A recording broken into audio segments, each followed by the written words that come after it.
I don't mean that as a bad thing. I mean, technically, you could probably read any comic in a porta potty, but why would you ever want to experience an extended period of time in a porta potty? I mean, extended even as reading a comic. I mean, reading a comic, it'll take you like 5 minutes maybe, 6 minutes if it's wordy.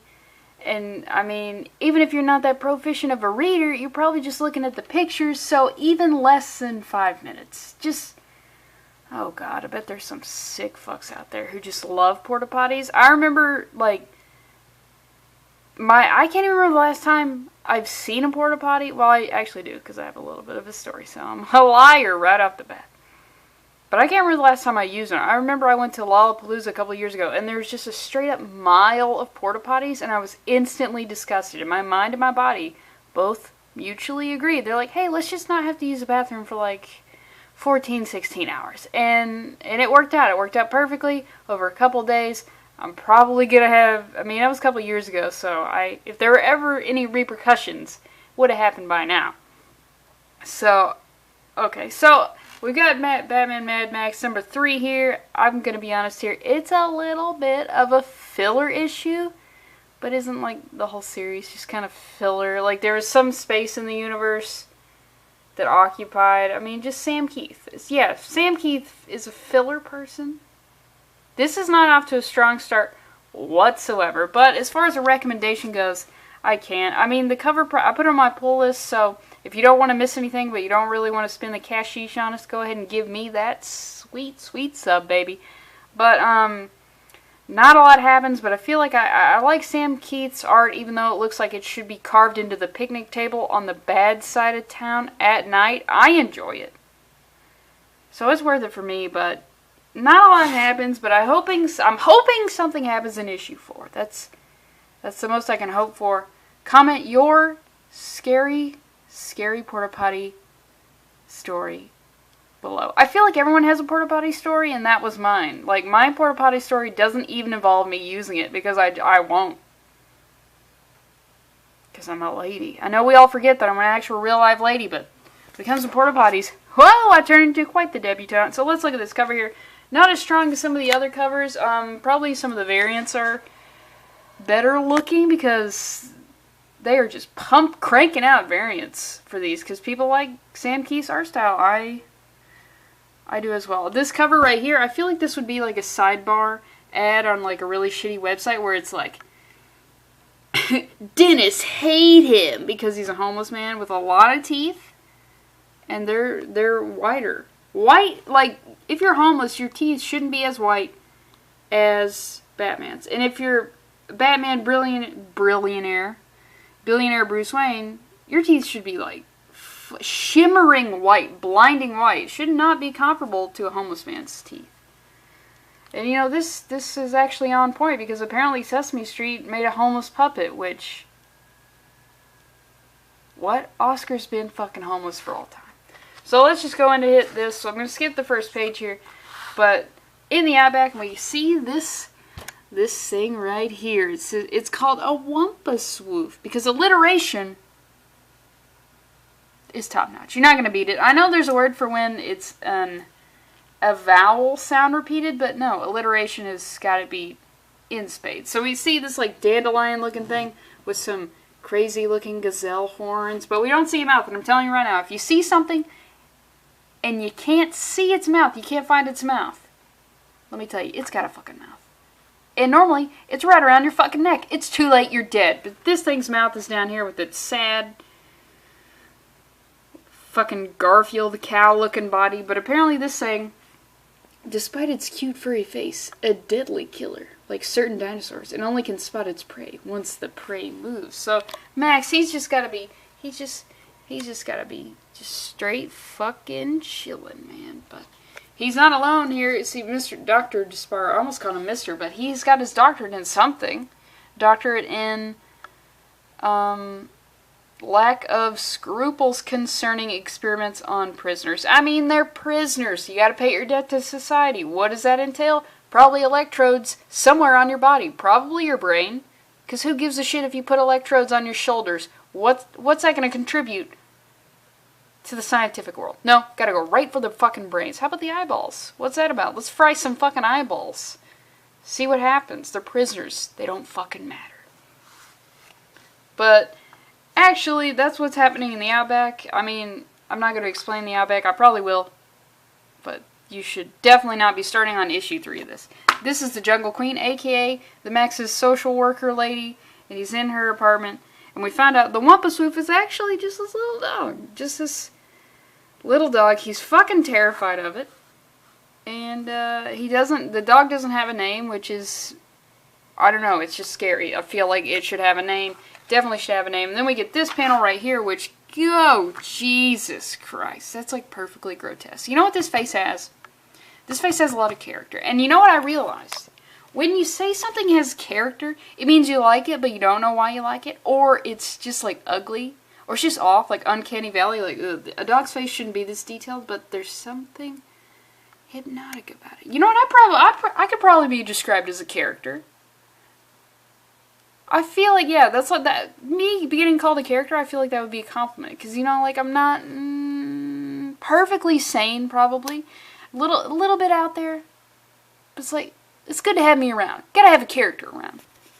So, Jungle Queen right here, she's trying, apparently they've lost contact, even though, like, this guy, like, he's like Charlie and the waitress. Like, he should be knowing where she is at all times. Because I feel like there's a little bit of soccer element going on here. Because, I mean, he's homeless, he doesn't have a lot going on.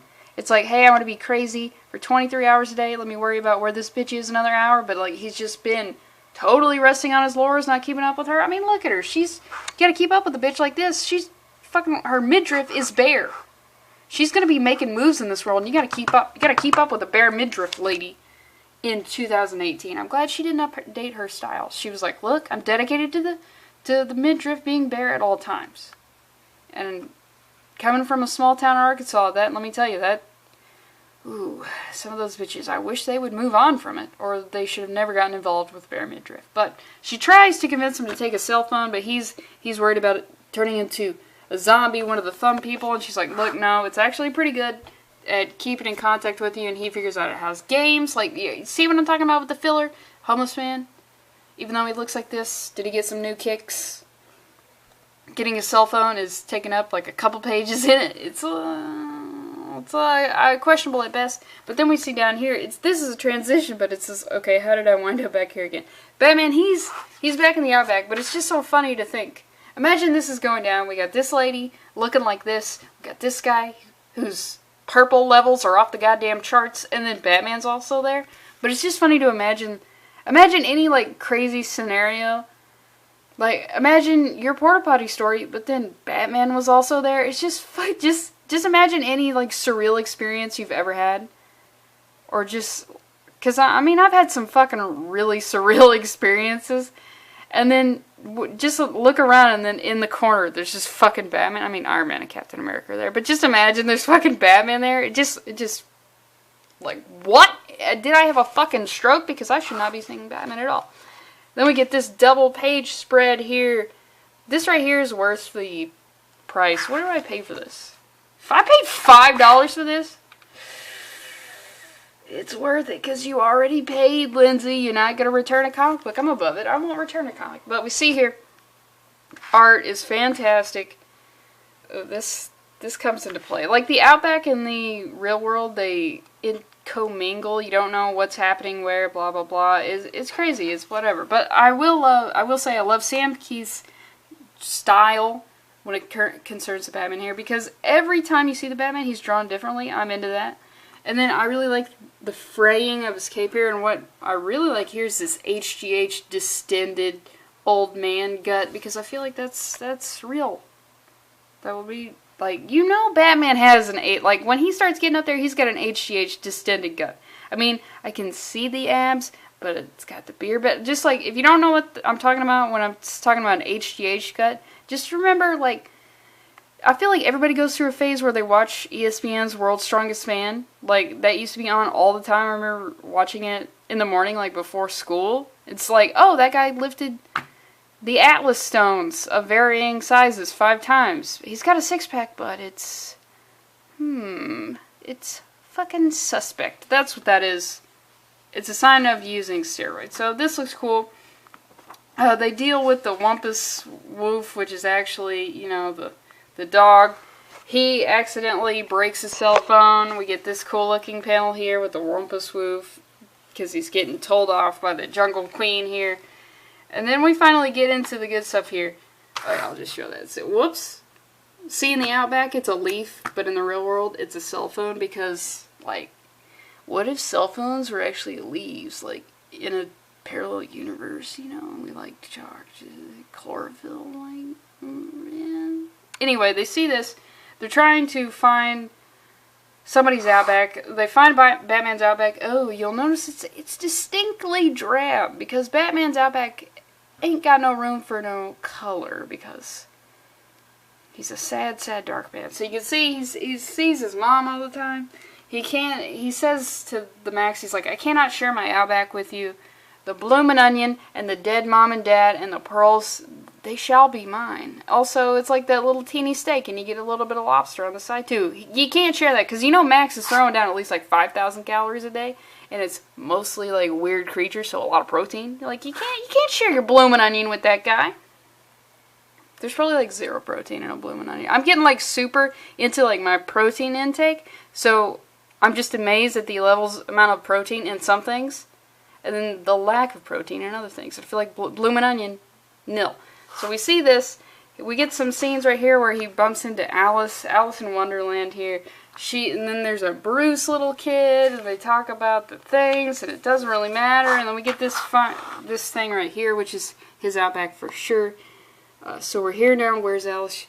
You're home. This is your Outback, but it's pitch black. I can't see a thing. Yes, but your spirit animal can. Ooh, we're gonna get some bat vision. So this is my Outback then. Always night, always dark, always cold. All just because of some horrible trauma. Totally out of my control. Maybe you couldn't control it as a young boy, but even as a grown man, you, Sabine, Callie, I feel like this is a typo. It should be all of us. All of us share one more thing in common. What? No one is alone. Yeah, you can see what I'm saying about, like, not a lot happened here. Couple cool looking panels, but a homeless man getting a cell phone shouldn't be like a key part of the issue, I feel like. But yeah, I paid for it, so.